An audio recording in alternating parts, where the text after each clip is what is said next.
Bapak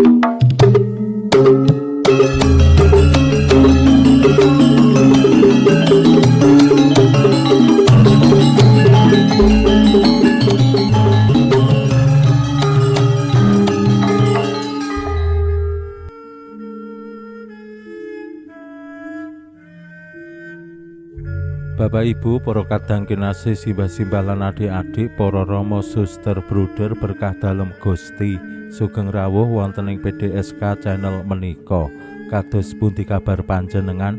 Mugi-mugi bagas kasarasan kesehatan kawilujengan tansah mengku kula panjenengan sami anggenipun kelampahi gesang ing dinten menika.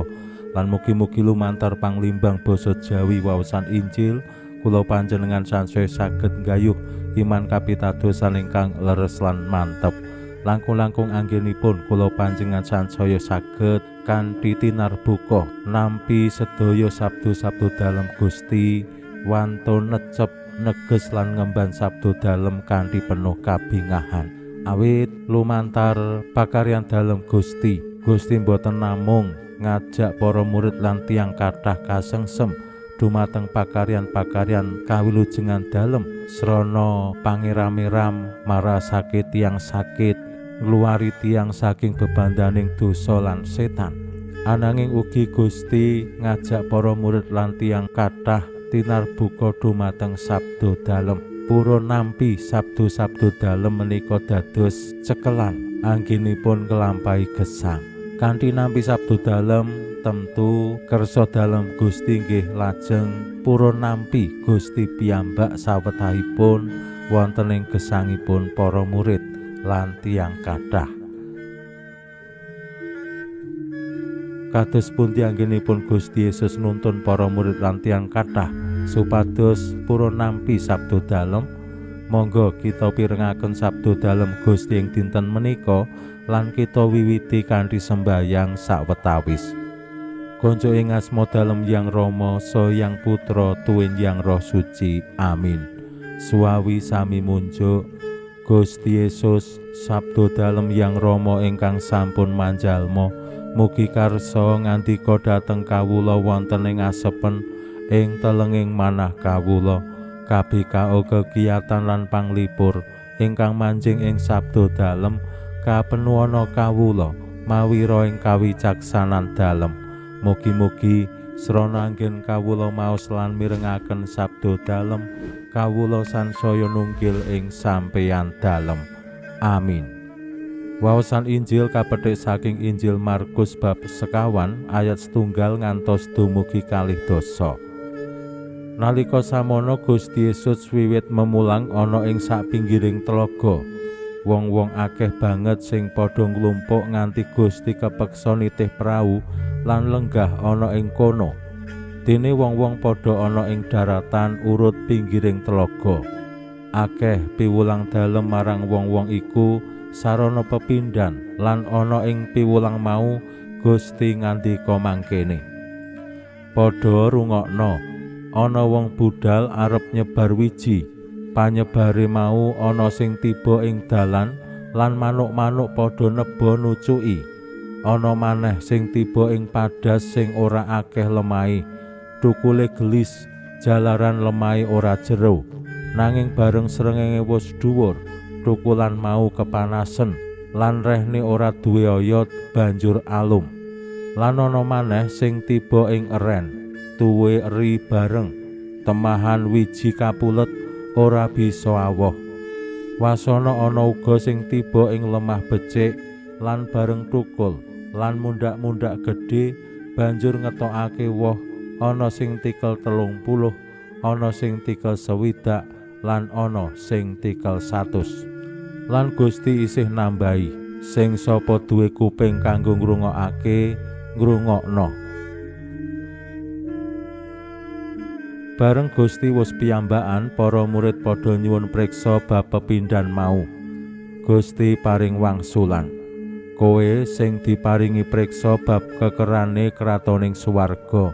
Nanging wong-wong sing ana ing njaba kepareng nampa kabeh mau sarana pasemon, supaya senadyan ngawasna nganggo mripate ora weruh lan senadyan ngrungokno nganggo kupinge ora ngrungu, lan aja nganti padha martobat lan nampa pangapura. Gusti nuli nglajengake pangandika dalem, apa kowe ora nyandak maksude pasemon iku mau? Lah kepriye anggonmu arep ngerteni saking pasemon? Wong sing nyebar wiji iku nyebar sabda.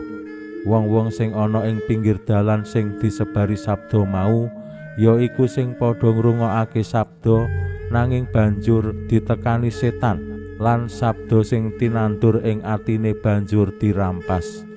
Mangkono uga karang pada sing disebari wiji mau ya iku wong-wong sing padha ngrungu sabda lan nampa kanthi bungaing ati nanging ora duwe oyot lan uripe mung sedhela. Bareng ana panindes lan panguya-uya krana sabda mau banjur padha tiba. Dene eren sing disebari wiji mau ya iku wong-wong sing bener padha nampa sabda mau nanging marga karibetan kadonyan, godaning bondo lan pepinginan liyane, sabda iku banjur kapelepek lan ora ngetokake woh. Wasana sing tiba ing lemah becik ya iku wong-wong sing ngrungokake nampa sabda mau sarta ngetokake woh tikel 30, tikel 60 lan tikel 100. Makaten sabda dalem Gusti. Suwawi sami munjuk, Gusti kawula munjuk sembah nuwun karana sabda dalem. Sabda dalem dadosa obor ingkang madangi margining gesang kawula. Katuntuna kawula sageta sabda dalem menika numusi manah ngantos tansah ngrembaka kangge nggayuh gesang ing suwarga. Amin. Bapak Ibu para kadang kinasih, simbah-simbah lan adik-adik, Gusti Yesus sansaya lebet anggenipun nuntun para murid lan tiyang kathah supados nampi sabda-sabda dalem.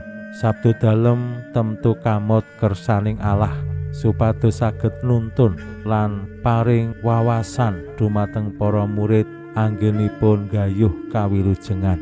Yen kala wingi Gusti Yesus ngajak supados dados sederek dalem kanthi ngrungokake lan ngestokake sabdaning Allah, dinten menika Gusti Yesus sansaya ketingal lan ngersakake supados para murid lan tiyang kathah dados siti ingkang nampi sabda dalem saengga lajeng tuwuh mekar ngrembaka lan ngetokake woh sing ngemoi sing tikel matikel.